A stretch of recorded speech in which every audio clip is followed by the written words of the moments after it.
Kama unavyoona, hii ndo nguo ambayo nimebuni, ambayo ina zaidi ya thamani ya 55,000. Licha ya kuwa bado katika hatua za awali za masomo ya chuo, Rahma amejitokeza kuwa mfano wa kuigwa katika sanaa ya ubunifu wa mavazi, sanaa anayoiita sauti isiyo na maneno. Kwa mtazamo wake, mavazi ni njia ya kuwasiliana, kuonyesha utambulisho na kuhamasisha jamii, hususan wanawake na wasichana vijana kujitambua na kuthubutu kufuata ndoto zao. Ni kitu ambacho napenda toka muda mrefu, especially ni kwa mamisi wale ambao huwa wanashindania Miss Tanzania. Nikawa napenda kuwa model hivyo na kudesign vitu. Rahma anasema kuwa hakuwahi kushiriki mashindano ya kitaifa na kimataifa ya mitindo, ila kupitia jukwaa la chuo amepata fursa ya kuonyesha kazi zake. Sijaishiriki mashindano hivi ya kudesign vitu, lakini mara ya kwanza nimeanza kushiriki kwa hapa chuo, ndo nikadesign nguo na nikashiriki as a model designer. Kudesign nguo huwa na design mwenyewe nikiwa navaa, maybe natoka, lakini so kudesign labda kuperform hivi mbele ya watu, kufanya hivyo kuperform mbele ya watu ndo kwa mara ya kwanza. Anasema kuwa ndoto ya kuwa mbunifu si tu wazo, bali ni wito wa moyo. Anaiona sanaa ya ubunifu kama jukwaa la mabadiliko ya kijamii na kiutamaduni.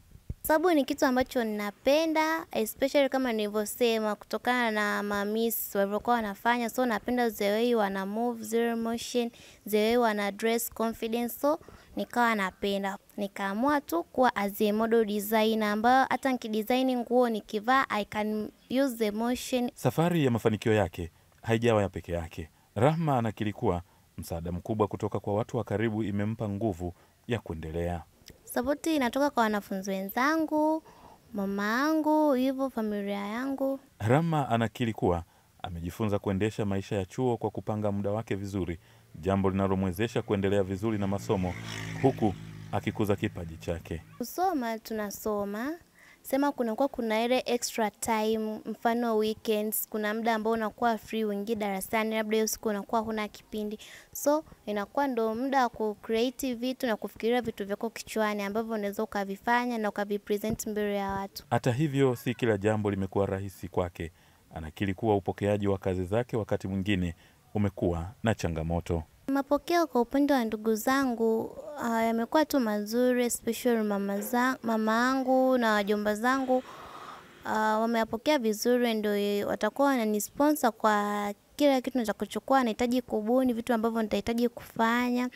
And kwa wanafunzi wenzangu wamenipokea vizuri as a winner, wamefurahi kitu ambacho nimekicreate. Mtu ambaye anani-inspire as my model ni Hamisa Mobeto, ndo model wangu, mtu ambaye anani-inspire. And natamani niwe kama yeye, nifikie mbali hivyo na niwe mbunifu mkubwa na niendelee kudesign watu, niwe model. Changamoto maybe ni support, labda support, and changamoto nyingine ni maybe labda kwenye kubuni vitu, baadhi ya vitu vinakuwa ni very expensive na kukosekana.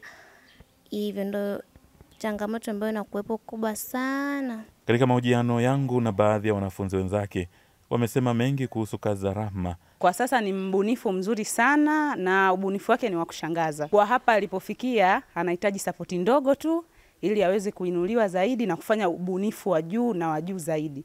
Yaani ubunifu mzuri zaidi. Hawezi kubadilisha sahani, alafu ukifikiria sasa haya material aliyotumia, kikweli ni alishangaza sana. Mpaka kuja kufanya gauni, sketi, huku akajua akatengeneza blouse kwa vijiko, kikweli ni wa kushangaza sana. Anahitaji tu support ndogo tu kutoka kwa watu tofauti tofauti ili aweze kuinuliwa zaidi na kubuni vitu vingi na vingi zaidi. Ni ubunifu wa talent za mavazi, na kwa sasa hivi alipofikia hapa anaelekea katika sehemu nzuri ambayo akipata support au watu wa kumpush kwenda mbele anaweza kafika sehemu nzuri zaidi na akapata maendeleo mazuri.